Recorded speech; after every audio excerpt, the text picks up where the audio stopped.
भारत के एक शांत और सुनसान इलाके में एक छोटा सा गांव था जिसका नाम था सिद्धपुर। ये गांव चारों तरफ से घने जंगलों से घिरा हुआ था और यहाँ के लोग बेहद सीधे सादे और मेहनती थे। इस गांव की एक खास बात थी कि यहाँ हर रात एक अजीब सी घंटी बजती थी जिसका स्रोत आज तक कोई नहीं जान पाया था। गांव के बच्चे इस घंटी की आवाज से बेहद डरते थे और हर रात जब ये बजती वे अपने माता पिता के पास जाकर छुप जाते। गांव के बुजुर्ग कहते थे कि यह घंटी गांव की रक्षा करती है, लेकिन असलियत क्या थी यह कोई नहीं जानता था। एक दिन गांव के मुखिया रामप्रसाद ने तय किया कि वह इस रहस्यमयी घंटी की सच्चाई का पता लगाकर ही मानेगा। उसने गांव के सबसे बहादुर युवकों को इकट्ठा किया और जंगल की ओर चल पड़ा। रामप्रसाद और उसके साथी जब जंगल के गहरे हिस्से में पहुंचे तो उन्होंने देखा कि वहां एक पुराना और टूटा फूटा मंदिर था। मंदिर के अंदर एक प्राचीन घंटी लटकी हुई थी जो खुद ब खुद बज रही थी। रामप्रसाद ने अपने साथियों से कहा, हमें इस घंटी को बजने से रोकना होगा। शायद यही हमारे गांव की मुसीबतों का कारण है। लेकिन जैसे ही उन्होंने घंटी को छूने की कोशिश की, एक तेज रोशनी फैली और रामप्रसाद और उसके साथी बेहोश हो गए।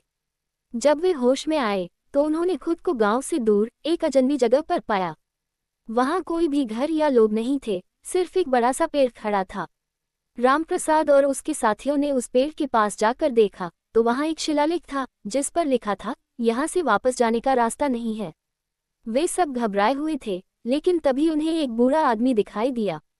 वह आदमी बोला, तुम लोग उस घंटी की सच्चाई जानना चाहते हो तो सुनो। ये घंटी इस गांव के लोगों की रक्षा करती थी, लेकिन एक दुष्ट जादूगर ने इसे श्रापित कर दिया। अब ये घंटी बजती है और जो इसे छूने की कोशिश करता है वह इस रहस्यमयी जगह पर फंस जाता है। रामप्रसाद ने बूढ़े आदमी से पूछा, तो क्या हम यहाँ से कभी वापस नहीं जा सकते? बूढ़ा आदमी मुस्कुराया और बोला, एक ही रास्ता है, अगर तुम लोग उस जादूगर को हरा दो और घंटी को मुक्त कर दो तो तुम लोग यहाँ से वापस जा सकते हो। रामप्रसाद और उसके साथियों ने साहस दिखाते हुए उस जादूगर को ढूंढने का फैसला किया। उन्होंने बूढ़े आदमी से जादूगर के ठिकाने का पता पूछा और उसकी ओर बढ़ चले। रास्ते में उन्हें कई अजीब और खौफनाक जीवों का सामना करना पड़ा, लेकिन उन्होंने हार नहीं मानी और आखिरकार उस जादूगर के किले तक पहुंच गए। वहां एक भयंकर लड़ाई छिड़ गई। जादूगर ने अपनी सारी ताकत और जादू का इस्तेमाल किया, लेकिन रामप्रसाद और उसके साथियों ने अपनी साहस और एकता से उसे हरा दिया। जैसे ही जादूगर मरा, घंटी का श्राप टूट गया और वे सब वापस अपने गांव आ गए। गांव के लोग रामप्रसाद और उसके साथियों का स्वागत करते हुए बोले, तुम लोगों ने हमें एक बड़े संकट से बचा लिया। अब ये घंटी हमारे लिए सिर्फ एक साधारण घंटी है। रामप्रसाद मुस्कुराया और बोला, ये सब हमारी एकता और साहस का परिणाम है। इस तरह सिद्धपुर गांव एक बार फिर शांत और खुशहाल हो गया।